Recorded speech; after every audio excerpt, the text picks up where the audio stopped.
Got this, ordered this October 11th, got about a week later. As you can see, I noticed this the first time. This is dishwasher safe, but in the dishwasher once you can see the mold that has started to form. Hand washed it after that, but any bit of water that'd get down and underneath of this piece,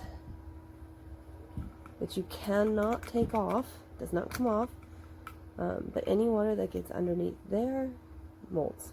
Then you've got this piece that likes to randomly just pop off and get stuck on everything. The filter is turned out like this.